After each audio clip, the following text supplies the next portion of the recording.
നല്ല വിദ്യാഭ്യാസമുള്ള ദമ്പതികളാണ് ആകാശും താരയും. പക്ഷേ അവരുടെ കുടുംബജീവിതം അത്ര സ്വസ്ഥമായിരുന്നില്ല. ആകാശ് പറയുന്നത് ഇങ്ങനെയാണ്: താരയ്ക്ക് ഒട്ടും മെച്യൂരിറ്റിയില്ല. കൊച്ചുകുട്ടികളുടെ പോലെയാണ് പെരുമാറുക. ഐസ്ക്രീം കഴിക്കാൻ പോയാൽ ഒന്ന് കഴിച്ചു കഴിയുമ്പോൾ പറയും ഒന്നുകൂടെ വേണമെന്ന്.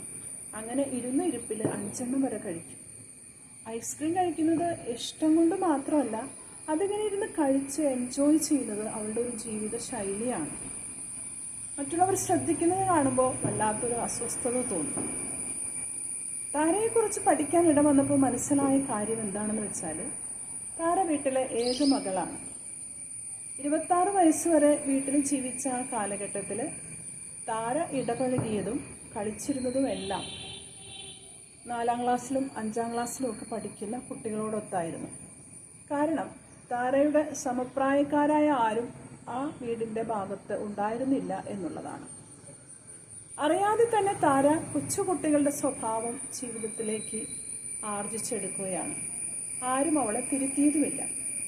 ഈ കുട്ടികളെ പോലെയുള്ള സ്വഭാവ രീതി കുടുംബജീവിതത്തിലേക്ക് വരുമ്പോൾ ഒത്തിരിയേറെ പ്രശ്നങ്ങൾ സൃഷ്ടിക്കുന്നു എന്നുള്ളതാണ്. അത് അവളും മനസ്സിലാക്കിയില്ല. താരയുടെ ഈ കൊച്ചുകുട്ടികളെ പോലെയുള്ള സ്വഭാവ രീതി മാറ്റിയെടുക്കാൻ സാധിക്കുമോ?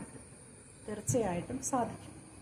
മനഃശാസ്ത്രപരമായ സമീപനത്തിലൂടെ താനിപ്പോൾ ചെയ്തുകൊണ്ടിരിക്കുന്ന പ്രവൃത്തി കുട്ടികളുടെ സ്വഭാവ രീതിയാണെന്നും കുട്ടികളെ പോലെയാണ് തൻ്റെ ഇടപെടലുകളെന്നും മനസ്സിനെ മനസ്സിലാക്കി കൊടുത്തു കഴിയുമ്പോൾ അതിൽ വ്യത്യാസം വരുന്നതായിട്ട് കാണാൻ സാധിക്കും. പിന്നീട് ഒരു മുതിർന്ന വ്യക്തി, ഒരു മുതിർന്ന സ്ത്രീ അല്ലെങ്കിൽ ഭാര്യ എങ്ങനെ പ്രവർത്തിക്കണമെന്നുള്ളത് മനസ്സിനെ പഠിപ്പിച്ചു കഴിഞ്ഞാൽ തീർച്ചയായും താരയുടെ ഈ സ്വഭാവത്തിന് വ്യത്യാസം വരും.